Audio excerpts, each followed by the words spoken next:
So ayun, okay, KGX, kamusta kayong lahat? At tingnan nyo yung nangyari, oh. Okay, ito yung TA natin kahapon. So kung titingnan nyo, 97,400, nakuha yan, 20% profit, no? Okay, good.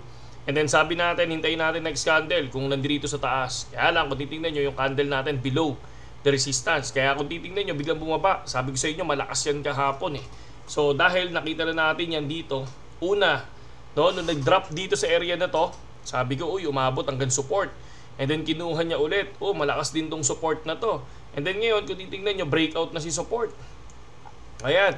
So another 20% profit na naman dito sa 96,300 ay 96,500 to 95,800 mga kapatid, no? Nandito yan, 95,875. So ang ganda ng profit natin. Ito yung sinasabi ko na dapat alam niyo yung mga support and resistance, no? Napaka basic, no? Pero kung titingnan niyo, halos profit kayo sa support and resistance, no? Hindi naman sa 100% profit, halos, no? Yun yung nakikita namin dito.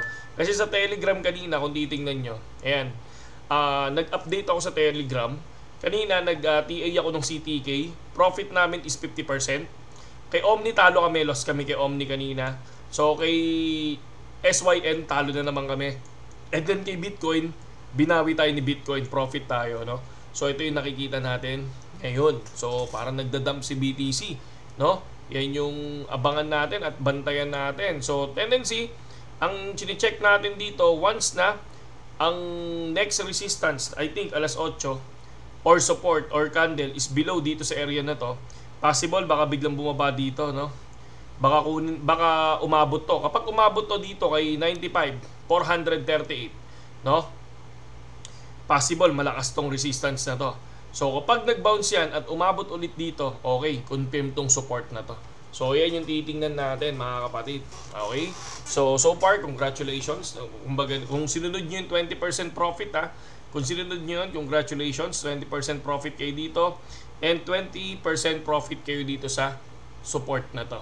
Okay? For the Pi Network, nag-TA tayo kanina dun sa reels natin ng 58.50. So far, nasa 58.29 siya.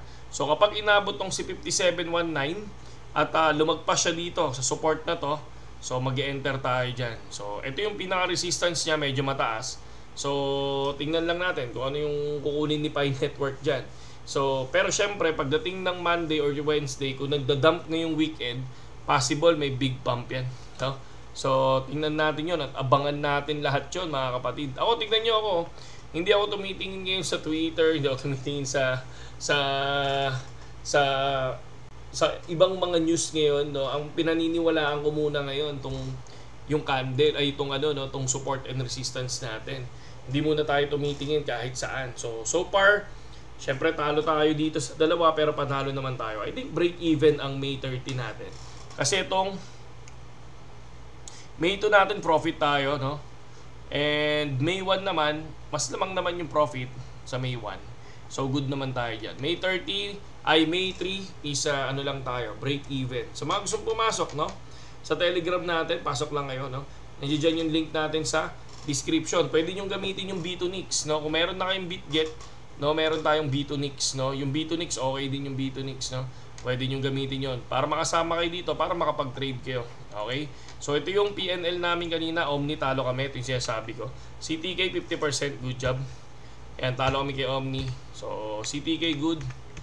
So wala ako nakitang Omni. Parang wala ako nakitang Omni. Wala ako nakitang SYN na nag-send. Okay, baka walang nag-send, walang pumasok sa SYN, no? So yun lang KGX at saludo sa inyong lahat. Ina-update lang natin kayo sa mga possible na pwedeng mangyari ngayon kay BTC. So far, ang tinitingnan nating support ay basta si 95.50 or si 95.413. Okay? So pwede yun. Pwede nating tingnan yan. So hanggang saan naabot? Malay natin. Tingnan lang natin. Hindi ko rin alam kung hanggang saan naabot. Kasi bumabase lang tayo sa ginuguhitan natin. Okay? So yun lang KGX at saludo sa inyong lahat. Balik tayo kay Pi Network kasi medyo medyo napupusuan ko siya ngayon. Okay? Saludo.